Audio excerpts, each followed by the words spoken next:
Hello friend, आपका जे study classes में स्वागत है। अभी तक हम मानस जनन चैप्टर पढ़ रहे हैं, जिसमें से हम टॉपिक हमारा रहेगा क्या, नर जनन तंत्र के भाग कौन कौन से होते हैं, नर जनन तंत्र क्या होता है, इसी के बारे में हम अभी तक डिस्कस कर रहे हैं। ठीक है, तो इसमें से हमने आपको वृषण बता दिया, सहायक नलिका बता दिया। आज का हमारा टॉपिक रहेगा सहायक ग्रंथि। ठीक है, सहायक ग्रंथि क्या होता है, इसके बारे में आज हम लोग डिटेल में जानेंगे। ठीक है, तो सहायक ग्रंथि पढ़ने से पहले आपको एक चीज़ पता होना चाहिए कि एक होता है शुक्रिय प्लाज्मा। ठीक है, शुक्रिय प्लाज्मा। अब ये शुक्रिय प्लाज्मा क्या होता है, देखिए ये जो शुक्रिय प्लाज्मा है इसके अंदर 3 भाग आते हैं। मतलब ये जो शुक्रिय प्लाज्मा है इसके 3 भाग है। कौन कौन से आपके दिमाग में आएगा कि आखिर में शुक्रिय प्लाज्मा कौन कौन से भाग होंगे, तो शुक्रिय प्लाज्मा के होंगे 3 भाग। शुक्राशय, ठीक है, इससे पहले वाले लेक्चर में हमने आपको बताया था कि शुक्राशय क्या होता है, कैसा होता है। ठीक है, नहीं देखे हैं तो प्लीज़ जा करके वो लेक्चर अटेंड कीजिए, क्योंकि हमने आपको बताया था कि शुक्राशय कुछ इस तरह से होता है। ठीक है, अब इसके बाद क्या आता है, देखिए शुक्रिय प्लाज्मा के 3 भाग कौन कौन से, शुक्राशय, प्रोस्टेट ग्लैंड, ठीक है, प्रोस्टेट ग्रंथि जिसे बोलेंगे, प्रोस्टेट ग्रंथि हो गया, और थर्ड है हमारा बल्बो यूरेथ्रल, बल्बो यूरेथ्रल ग्रंथि।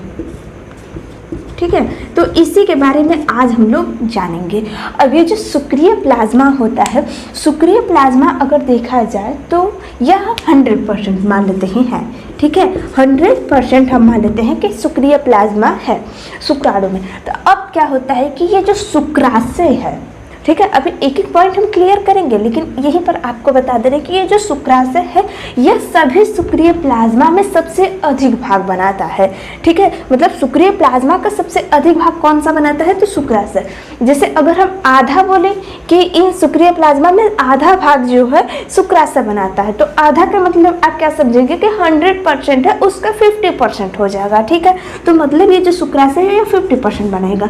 लेकिन हम क्या कह रहे हैं कि ये जो शुक्रिय प्लाज्मा है यह इन तीनों में सबसे अधिक बनाता है। तो हम ये मान लेते हैं कि ये जो शुक्रिय प्लाज्मा है ये 60% के लगभग बना रहा है।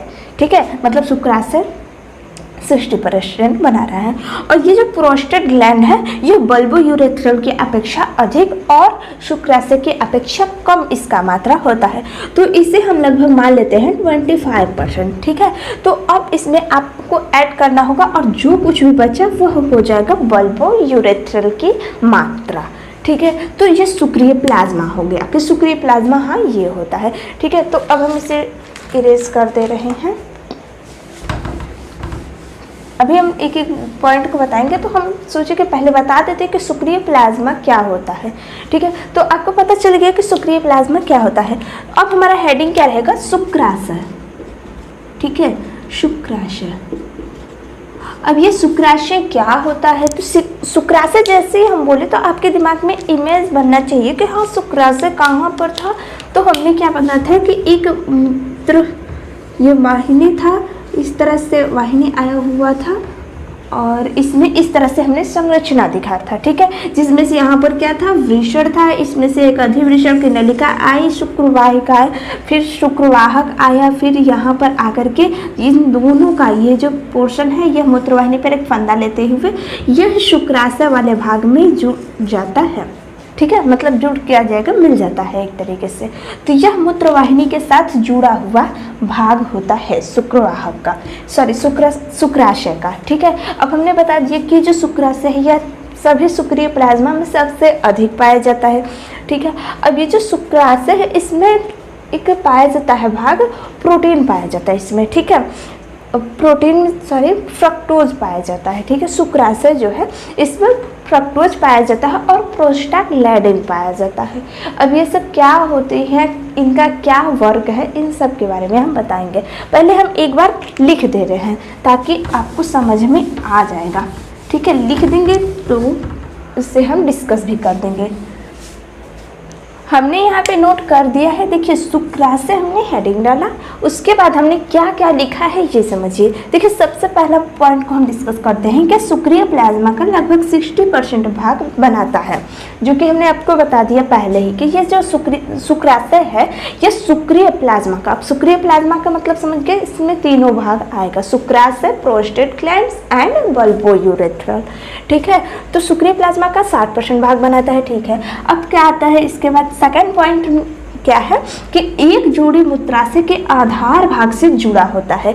अब मूत्राशय क्या होता है, हमने अभी आपको बताया कि इस तरह से जो नली दिख रही थी, अब क्या है ये, एक तरीके से देखा जाए तो यह एक जोड़ी हो गया, क्योंकि शुक्राशय जो है इस तरह से पाया जाएगा, तो एक जोड़ी हो गया। और मूत्राशय ये जो थैलीनुमा संरचना है, इसे हमने शायद उस वाले वीडियो में नहीं बताया, तो हम बता दे रहे हैं यहाँ पर कि ये मूत्राशय का भाग होता है। ठीक है, मूत्राशय का भाग कहिए, ये मूत्राशय ही होता है। ठीक है, ये मूत्रवाहिनी होता है। तो ये हमने यहाँ पर क्या लिखा है कि एक जोड़ी मूत्राशय के आधार भाग, आधार ही भाग हुआ से जुड़ा होता है।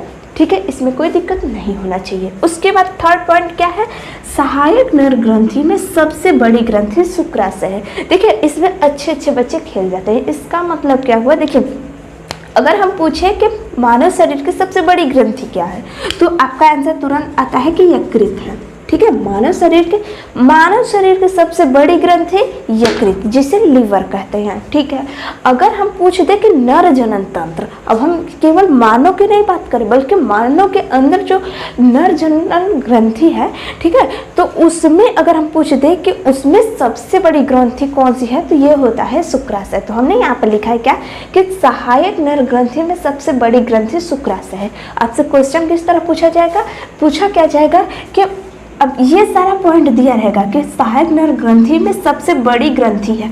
आपका दिमाग कहीं पर भी काम नहीं करेगा, बस तुरंत आपको दिखता है क्या, सबसे बड़ी ग्रंथि, बस आप तुरंत यकृत लगा देते हैं, मतलब लीवर को लगा देते हैं। और ऑप्शन में भी फर्स्ट ऑप्शन जो होता है वह यकृत ही होता है, ताकि बच्चे सेकंड वाले पर जाए ही नहीं, आपको आंसर पहले ही मिल गया, आप अक्सर तो एक को टिक करके चले आते हैं, जो कि गलत है। अब उसके आगे भी तो पढ़िए, बोला क्या है, सहायक नर ग्रंथि में सबसे बड़ी ग्रंथि जो होता है यह होता है शुक्राशय। ठीक है, इसमें कोई दिक्कत नहीं होना चाहिए।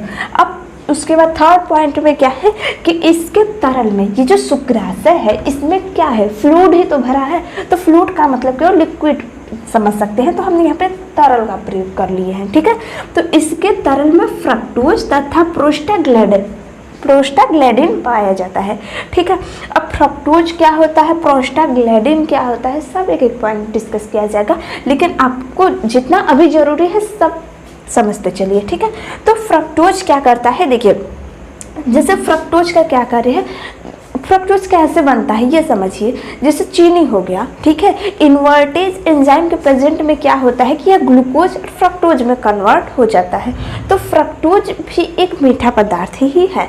तो इसमें क्या होता है, ये जो फ्रक्टोज है यह क्या करता है, फ्रक्टोज, ठीक है, ये जो फ्रक्टोज है यह शुक्राणु जो आए हुए हैं उनको पोषण देने का कार्य करेगा।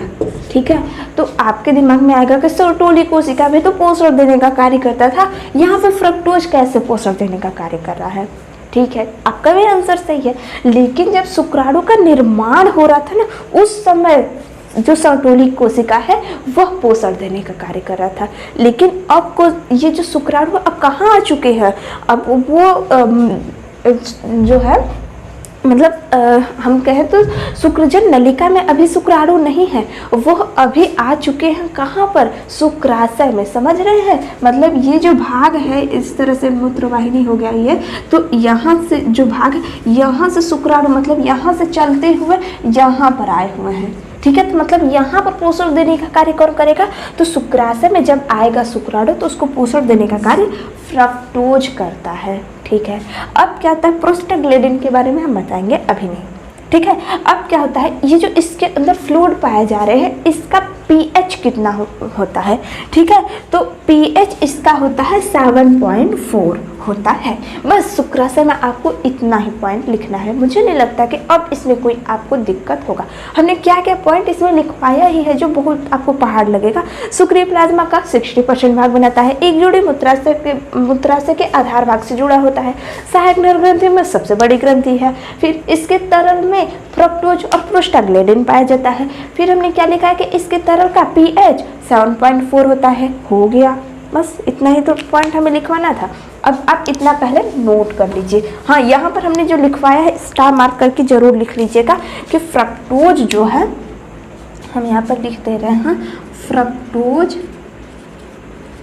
पोषण देने का कार्य करेगा, ठीक है। फ्रक्टोज डैश करके हम लिख दे रहे हैं पोषण, आप समझ जाइएगा कि ये पोषण देने का कार्य करता है, ठीक है। पोषण हम लिख दिए, आप इतना पहले नोट कर लीजिए। नेक्स्ट पॉइंट है हमारा प्रोस्टेट ग्रंथि। देखो प्रोस्टेट ग्रंथि क्या होता है, अभी तक हम क्या देखे, शुक्राशय क्या होता है, ठीक है। तो शुक्राशय के बारे में हम लोग जान लिया। उसके बाद कौन सी ग्रंथि आती है, उसके बाद आता है प्रोस्टेट ग्रंथि। अब देखिए जो शुक्राणु है प्रोस्टेट ग्लैंड्स में आ चुका है, अब वहाँ पर इसका क्या वर्क है। देखो प्रोस्टेट के स्राव से शुक्राणु सक्रिय हो जाता है। मतलब इतनी देर से, मतलब जहाँ से शुक्राणु आ रहे थे, कहाँ से आ रहे थे, वृषण में शुक्रजन नलिका जो थी वहाँ से शुक्राणु यहाँ तक है, लेकिन शुक्राणु अभी एक्टिव नहीं थे, मतलब सक्रिय नहीं थे, वो निष्क्रिय फॉर्म में थे, ठीक है। जैसे ही यह शुक्राणु प्रोस्टेट ग्रंथि के पास आते हैं वो तुरंत एक्टिव हो जाते हैं, मतलब अपना कार्य करने के लिए वो एक्टिव की तरह व्यवहार करते हैं, ठीक है। अब क्या होता है, फर्स्ट पॉइंट यही है। सेकंड में क्या है कि शुक्रीय प्लाज्मा का लगभग 25% भाग बनाते हैं। अब इसमें क्या मतलब हुआ, देखिए शुक्रीय प्लाज्मा, ये जो शुक्राशय है ये 60% भाग बना रहा है, तो ये जो शुक्रीय प्लाज्मा है इसका ये 25% भाग बना रहा है प्रोस्टेट ग्रंथि, ठीक है। उसके बाद क्या आएगा, इसमें एक विशेष प्रकार का गंध उत्पन्न होता है। मतलब प्रोस्टेट ग्रंथि जो है इसमें एक विशेष प्रकार का गंध उत्पन्न होता है, और उस गंध का रंग वहाँ पर देखा जाए तो वह लिक्विड के ही फॉर्म में रहता है। एक तरीके से देखा जाए तो वहाँ से उत्पन्न होता है वह रंग। वो रंग कौन सा होता है, वह रंग होता है सफ़ेद, एकदम दूधिया कलर का दिखाई देता है, ठीक है। अब इसके तरल में क्या होता है, तो इसके तरल में क्या होगा, देखिए कैल्शियम होगा, प्रोस्टाग्लैंडिन इसमें भी पाया जाता है, और सिट्रिक अम्ल पाया जाता है, ठीक है। देखिए शुक्राशय में शुक्राणु को पोषण देने का कार्य फ्रक्टोज कर रहा था, उसी तरह से प्रोस्टेट ग्रंथि में शुक्राणु को पोषण देने का कार्य सिट्रिक अम्ल करेगा। मतलब यहाँ पर ये जो सिट्रिक अम्ल है यह पोषण देने का कार्य करता है, ठीक है। अब इसमें बहुत से एंजाइम पाए जाते हैं, हमने केवल एक ही लिखा है एंजाइम, कौन सा, प्रोस्टेज। प्रोस्टेट ग्रंथि में पाया जाता है, ठीक है, इसी से रिलेटेड है। वैसे इसमें बहुत से एंजाइम पाए जाते हैं, जैसे इमाइलेज हो गया, फॉस्फेटेज हो गया, इस तरह से एंजाइम पाए जाते हैं प्रोस्टेट ग्रंथि में, ठीक है। तो यहाँ तक आप क्लियर हो जाना चाहिए। अब उसके बाद आता है हमारा second and third point, bulbo urethral ग्रंथि। देखिए शुक्रीय प्लाज्मा के 3 भाग थे, शुक्राशय, प्रोस्टेट ग्रंथि, बल्बो यूरेथ्रल, ठीक है। तो अब आप यहाँ पर अनुमान लगा सकते हैं कि शुक्रीय प्लाज्मा का ये 25% पाया जा रहा है, ये 60% पाया जा रहा है, तो बल्बो यूरेथ्रल कितना परसेंट पाया जाएगा आप कैलकुलेट कर सकते हैं, ठीक है। अब इसमें क्या होता है कि ये जो बल्बो यूरेथ्रल ग्लैंड्स है ये सबसे छोटी ग्रंथि होती है, ठीक है। नरजन तंत्र का सबसे छोटी ग्रंथि कौन सी है, सबसे छोटी ग्रंथि बल्बो यूरेथ्रल है, ठीक है। बस इसमें ज़्यादा पॉइंट इंपॉर्टेंट नहीं है, बस यही है कि सबसे छोटी ग्रंथि कौन सी है, बल्बो यूरेथ्रल है। और इसका कार्य क्या है, तो यह क्या करता है, यह स्नेहन देने का कार्य करता है। स्नेहन देने का कार्य का मतलब क्या हुआ, पहले लिख दे रहे हैं, स्नेहन देना, ठीक है। स्नेहन देने का अर्थ यह हुआ यहाँ पर कि मतलब यह एक तरीके से चिकनाहट प्रदान करता है।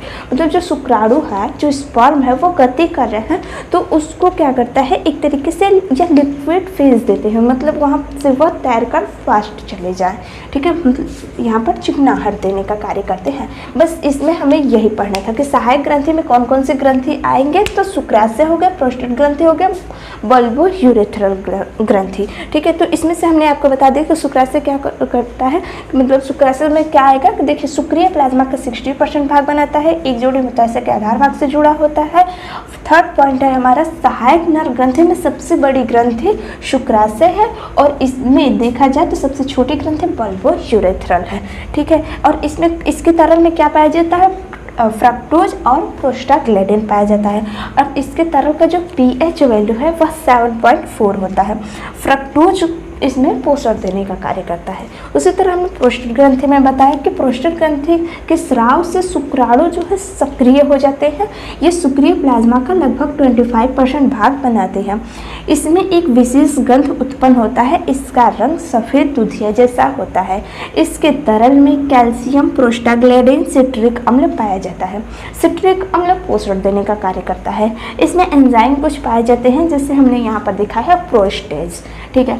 बल्बोयूरेथ्रल ग्लैंड्स का क्या वर्क है, ये सबसे छोटी ग्रंथि होती है, इसका सबसे ज़्यादा कार्य पूछा जाता है, तो इसका सबसे महत्वपूर्ण कार्य क्या है, ये स्नेहन देने का कार्य करता है। बस आज का टॉपिक हमारा ये था, और यहाँ से आपका नर जनन तंत्र जो है, नर जनन तंत्र में हमें जितना भी पॉइंट पढ़ना था सब समाप्त हो गया, ठीक है। अब इसके बाद हम लोग क्या पढ़ेंगे, अब हम लोग पढ़ेंगे मादा जनन तंत्र, ठीक है। मादा जनन तंत्र वाला भाग अब हम लोग पढ़ेंगे, ठीक है। तो यहाँ तक आपको एक एक पॉइंट क्लियर हो जाना चाहिए, ठीक है।